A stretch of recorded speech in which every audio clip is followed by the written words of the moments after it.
Welcome and thank you for being here. Joining me today, I'm John Donnelly, Chief of the District of Columbia Fire and EMS Department, and I'm representing the Unified Command Team that is operating today. I'm joined today by Deputy Mayor Lindsay Appiah, Metropolitan Police Department Executive Assistant Chief Jeff Carroll, Clint Osborne, the Homeland Security and Emergency Management Agency Director for the District of Columbia, the Military District Washington, the Metropolitan Washington Airports Authority, from both the fire and police chiefs, the United States Coast Guard, the Maryland State Police, the Virginia Department of Emergency Management, and the Virginia State Police. And I'd like to thank all of them for being here as well. We are here at Reagan National Airport with our Unified Command Team, and we will provide an update on where recovery efforts stand. We'll also give more information about the cadence of updates from Unified Command going forward. I'm joined today by Terry Lyric from the Metropolitan Washington Airports Authority and the other members of the Unified Command Team. As we continue to learn more about the victims, we are sharing our prayers and condolences with the families of the loved ones and those who were lost in this tragedy. And I want to thank again our response teams for their heroic efforts over the past 30 or so hours, including the team on this site, as well as the teams that are supporting the families. This is heartbreaking work. The National Transportation Safety Board is leading the investigation into what happened, and they will be providing updates later this afternoon. We will not be talking about the investigation in this conference. So Terry Lyric from the Metropolitan Washington Airports Authority will now provide an update on airport operations, and then I will update you on the activities since our last briefing and the activities over the next operational period. Thank you, Chief. Again, my name is Terry Lyric. I'm the Vice President Airport Manager of Reagan National Airport. Just kind of wanted to give an update on where we stand. As we know, the airport is open and operating. We are in a reduced capacity and a reduced arrival rate due to the proximity of the recovery site. We do have 2 of our 3 runways that are closed. So as always, we do want to encourage passengers to reach out to their airlines for any potential flight delays. Typically a full schedule here at National Airport would encompass about 800 flights a day using those 3 runways. We've had several, obviously, cancellations yesterday. Airlines are resuming as much as possible normal operations. I think we have about 100 flights or so canceled today. I do want to just recognize a lot of the airport teams who work behind the scenes, and we are here to support and coordinate with the ongoing recovery efforts, as well as working with NTSB in their investigation. With that, I'll just turn over my remarks to the next speaker. Thank you.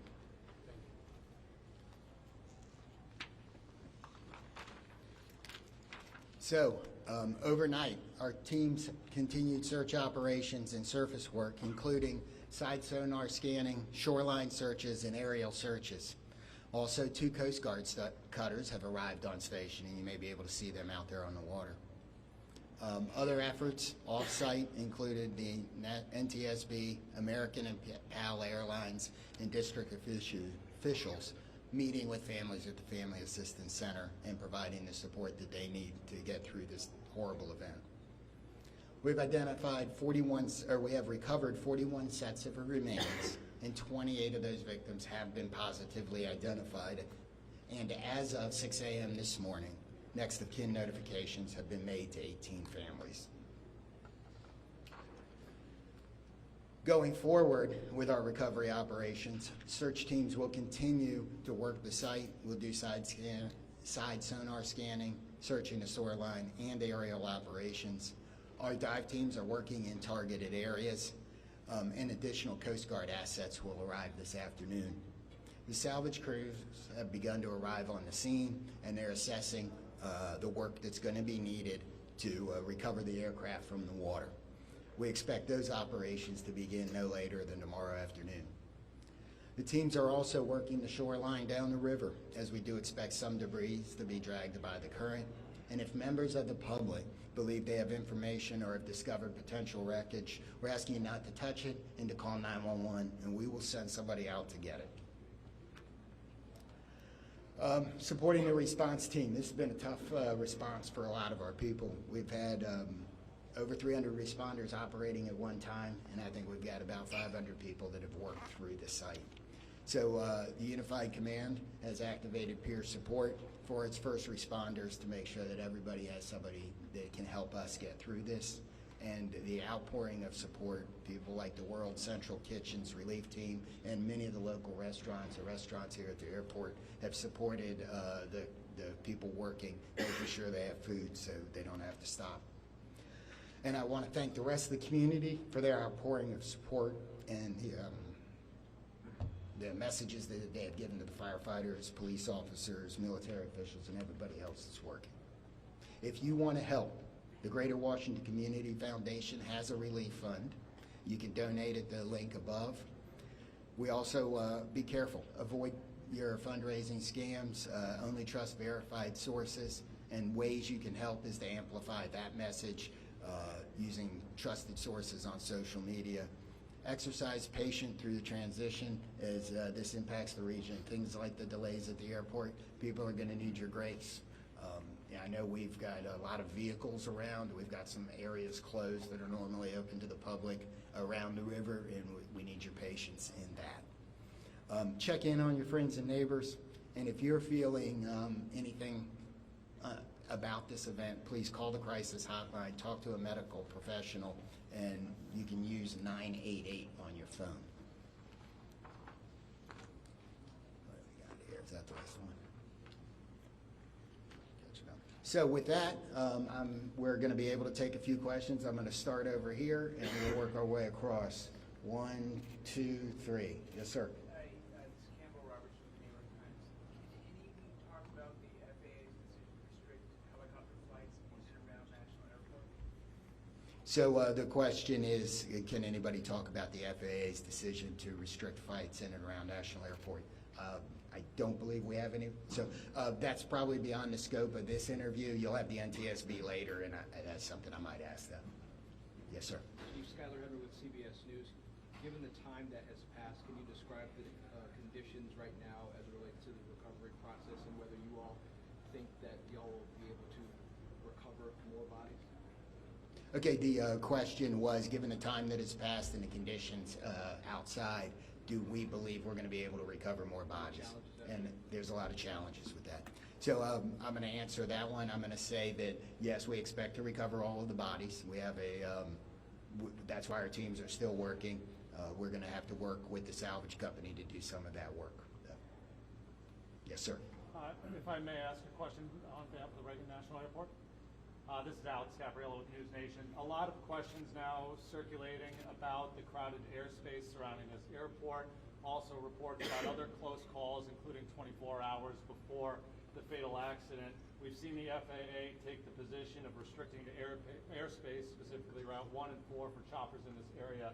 What is the airport's position about potentially toning down some of the air traffic around this airport, and should this have been done sooner, specifically the restrictions on the airspace for choppers on Route 1 and 4? Yeah, sure. The question was regarding air traffic, helicopter routes up and down the Potomac, right? That is an FAA responsibility. The airspace is controlled by the FAA. The airport does not have any responsibility outside of the surfaces, the airport itself. But most certainly, this has been conversations that you've had, and when it comes to safety for the airport, for the passengers that come in and out of D.C. Absolutely. The FAA does regulate the airport, and we follow all FAA safety regulations. Again, all I can say is the FAA is responsible for the airspace. And very briefly, a question for the chief. Sir, how long do you expect it to take for the salvage to be removed from the river to recover the bodies and do everything that's necessary to bring closure for these families? So we're working as fast as we can. I'm not going to be able to give a timeline on that as there's a lot of unknowns. But we hope that we have we have more salvage equipment here tomorrow, and that operation could begin then. So next three questions. 1, 2, 3. Yeah, Chief Perry Russin, ABC News. How is weather affecting recovery efforts? Rain today, rain forecast later. What are the elements inside the river? How has all of this affected recovery? So the question is, how does the weather affect the recovery operation? In my view, it may slow it down slightly, but all of the units out here, all of the people work year-round in all conditions. We're going to be careful. We're going to make sure we don't hurt anybody else, but the weather we've seen so far is weather we can work in. If that were to change, that would affect it, but we haven't seen that. I mean, one question at a time. Chief, you talked earlier about access to the site and to gain access to that area. We don't think that ice was a real problem that day, but the John Glenn has been out of service for some time. Do you have an update on when that vessel can be put back in service? The question is access to the site, and the John Glenn is the fireboat for the District of Columbia. So what I referred to on access to the site is things like Gravelly Point being closed and that being lost as a local recreation area while we're working. There was some ice on the river. We made good access to the site with everybody else. The John Glenn, as has been reported, is one of the district's fireboats. It is not the primary asset for this type of operation, and while it's in the shop, it didn't affect anything, and we hope to have it back by this summer. Yes, sir. Mr. Lear, I have a follow-up question about the runway closures. Grady Trimble with Fox. So you said 2 of 3 are closed because of their proximity to the crash site. Yeah. Can you explain why they remain closed? Sure, absolutely. So the question is, why are 2 of the 3 runways here at National Airport closed? So if you're familiar with the runway configurations here, we have a main north-south runway, and we have 2 what we call crosswind runways. The 2 crosswind runways, if aircraft were to take off or land over the aircraft recovery sites that is out there right now, those would be impactful to the operation. So we've elected to keep those runways closed. And to follow up, how long do you expect that to remain the case? And are you saying that if there are still recovery teams in the Potomac, then there's no chance that these 2 runways are going to open? And how does that impact? Yep, sure. So the question is asking how long we anticipate those runways to be closed. That's a dynamic situation. We've worked with the FAA. I think what we've communicated is we anticipate, our expectation is a week. However, we'll reassess on Monday, and as the recovery efforts go, it's a fluid situation, obviously. Yep. Okay, Paul, here and there. Chief, by talking to Salvage, can you confirm that you're not going to be able to recover the remaining bodies until you're able to get the fuselage off the floor of the river and onto a barge? And then my follow-up to that is, are you making an effort today to get into the helicopter to recover those 2 bodies? So the question is, do we believe we have to lift the aircraft out of the water in order to finish and find the rest of the remains? And the second part of the question was, are we focused on the helicopter today? And the answer to the first question is yes. I believe for us to recover the rest of the remains that we are going to need to get the fuselage out of the water.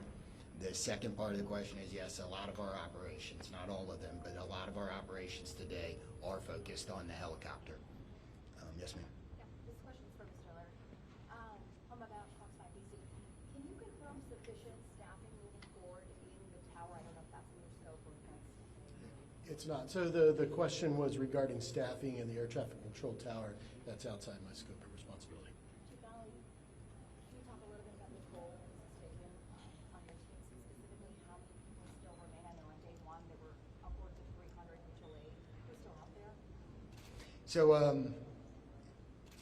this is an incident where even if it doesn't affect you right now, it's probably going to affect you later. It'll be something that you think about. So, in emergency services across the board, we have support teams.